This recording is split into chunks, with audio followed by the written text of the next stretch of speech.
Hey guys, it's Kim again, and welcome back. This is the first video for the tactics and list building portion of my channel, and in this video today we'll be discussing a 600 point army designed for beginners and anyone who's new to Moria. I'll be discussing the cost of actually buying this army and the units that comprise the force. So sit back and enjoy. So here's a quick army overview of what the army will look like.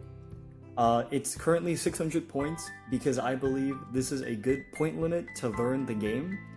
It's not large enough, like at 800 points, to get bogged down by all the rules, but at the same time, it is enough points to get a flavor and a feeling for the faction you're playing. So this army list focuses mainly on the current available miniatures that GW sells. This way, it lets new players and beginners to be able to purchase and run this army list. I tried to make the list balanced while at the same time considering the financial costs. The army you see in front of you will cost roughly $240, Durbers being $12 if you can find him. He currently is out of stock. The Cave Troll for $30, which also is currently out of stock. The Bat Swarm for $12, which is currently out of stock. 3 boxes of Moria Goblins, which will cost $84, which will be your biggest investment into this army. 1 box of Wild Wargs, which are $18. And finally, a box of Goblin Command, which will cost $40. Now, although 3 of the sculpts I just mentioned are currently out of stock, they are still available on the website. So don't be alarmed if you can't get them immediately. They still do sell them, so don't worry. Another note is this army, there are 3 models within it that will need to be converted if you cannot get your hands on the official models. They are the Black Shield Shaman and the 2 Warg Marauders, which again, both these units can easily be converted. The Black Shield Shaman can be converted from a spare archer from the 3 kits of goblins you are buying. And the 2 Marauders can be converted from the Wild Warg set you're purchasing and the 6 spare goblins you'll have from the 3 goblin sets. So onto the army list. This army focuses on having a small horde of goblins supported by 3 hard-hitting units, which are the Cave Troll and the 2 Warg Marauders. The total body count of the army is 39 models, which at first glance might seem a bit small when compared to other evil factions such as Mordor or of course Goblin Town. But don't forget that 4 of the models within this army are multi-wounded, and we're not including the characters in the army. So the first warband is led by Durbers, who will be your army leader due to being a hero of valor.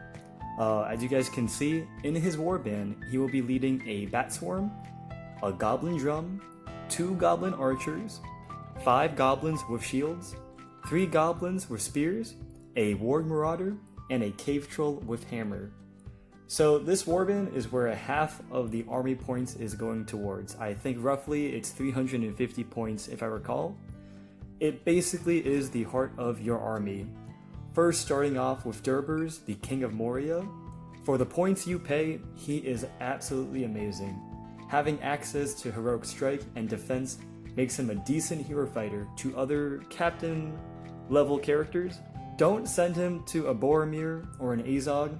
He will die to characters actually meant for combat. Although with Heroic Defense, he could theoretically tank them for a few turns. And more importantly, his rule of Iron Fist ensures that once your army breaks, most of your army will not run due to his standfast being 12 inches, which is phenomenal. Onto the first unit within the warband, the Goblin Drums. They provide the much needed courage to your goblins, but more importantly, the -1 to your opponent's courage, which is, mind you, table wide, and the banner reroll for your goblins when engaged in a fight.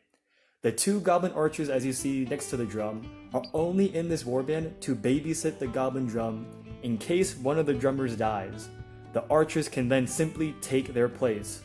Now some people would ask, why not replace the shield goblins over the archers to protect the drum? I personally like the archers over the shields for this role. since although their shoot value is considered bad on a 5+, at least with bows, they can contribute to the fight by shooting for a few turns sitting back next to the drum. If they were simply armed with shields, sure, they have a +1 defense, but all they are doing is sitting next to a drum doing nothing. In my mind, it's a waste of 10 points. The next unit is the Bat Swarm, which is a great model within the faction.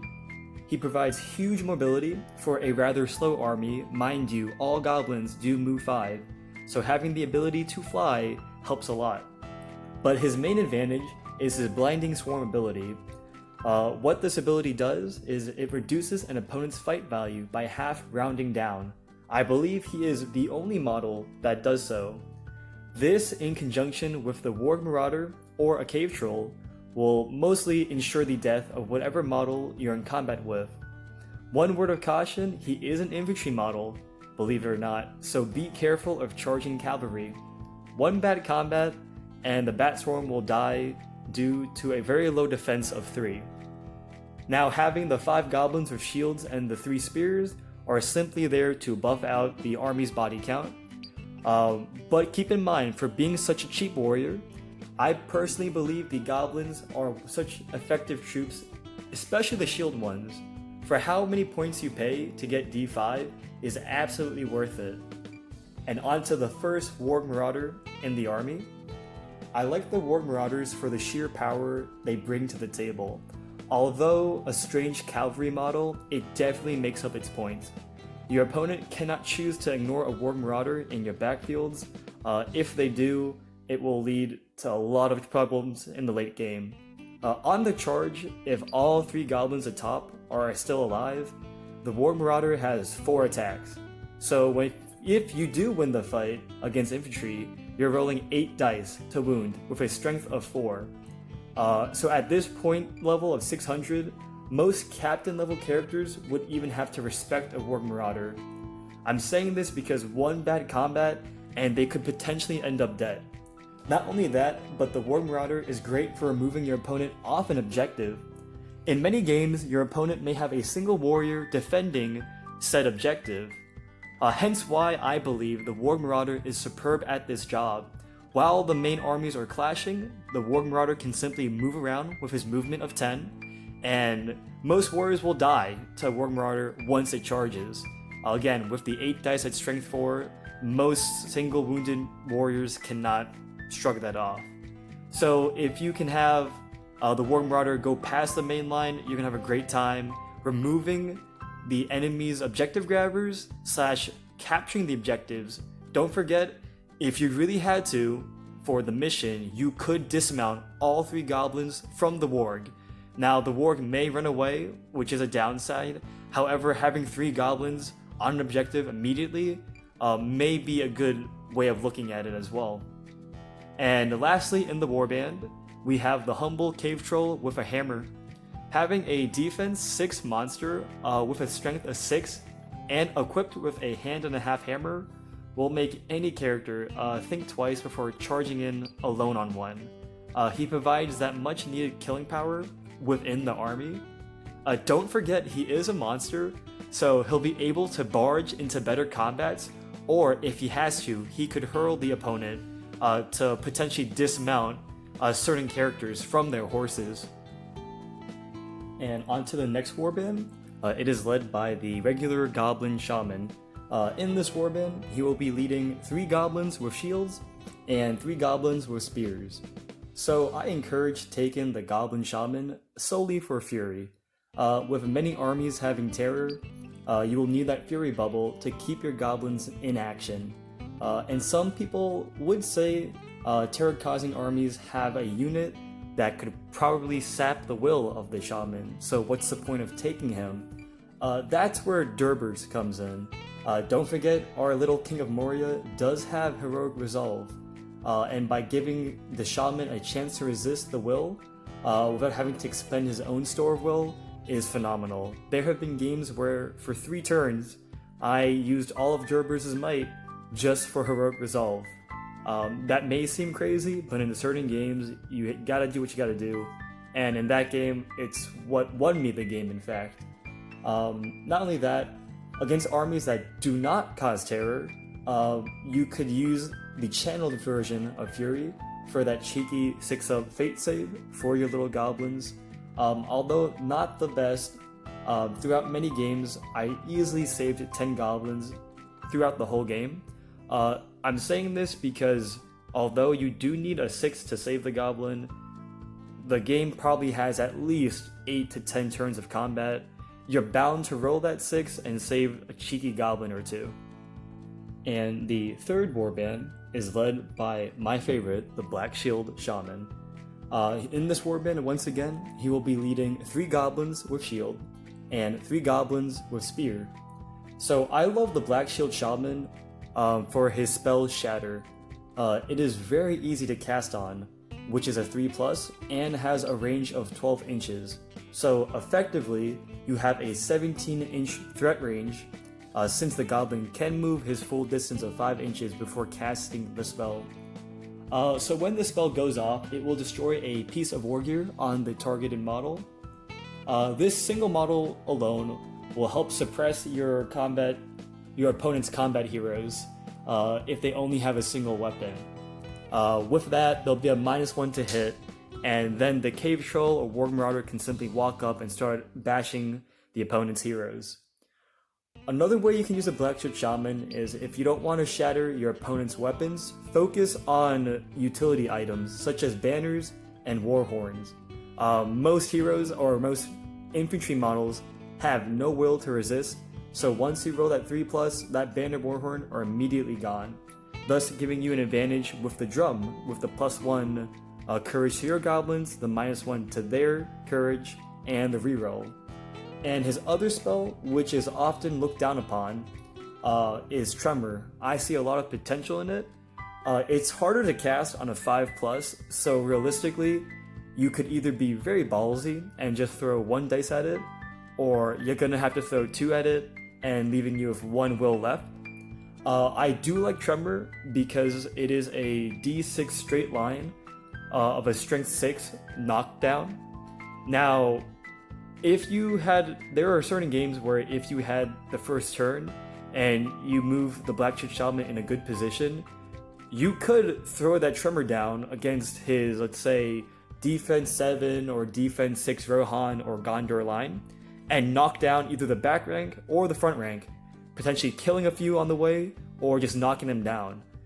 There has been a game where I've done that. Unfortunately, I only knocked down, I believe, I rolled a 1 and I only hit a single Uruk-hai, but the potential is there. Not only that, you could also do a cheeky dismount. You're looking more for the knockdown rather than the strength 6 hit. So let's say you see a character on a mount that's about 4 inches away, throw out the Tremor, hopefully it goes off on a 5+, and if you can't resist it, that line will go out and dismount him, making your life much easier to deal with the sighted character. And for the final warband, we have a Moria Goblin Captain, equipped with a shield. He is leading another Warg Marauder, 4 goblins with shields, and 3 goblins with spears. Once again, this warband is pretty straightforward. The captain is simply there for the 2 additional might / calling marches. As I mentioned before, most of our goblins only move 5 inches, so you're going to need to call some marches to get across the table, especially if you're playing against a shooty army, such as elves or corsairs. You don't want to be getting shot consistently every single turn, so you do have to get across. Not only that, once again, you have 6 more or 7 more goblins in this warband just to buff out the body count. And again, the second Warg Marauder just makes it harder for your opponent to deal with it. If one Warg Marauder is dealt with, you can still rely on the second one. So this warband, again, nothing fancy, nothing special, just there to provide some might and a little bit more hitting power. So there you guys have it. I hope you guys enjoyed me covering this beginner's army / intro to Moria army list, and let me know below in the comments what you guys think.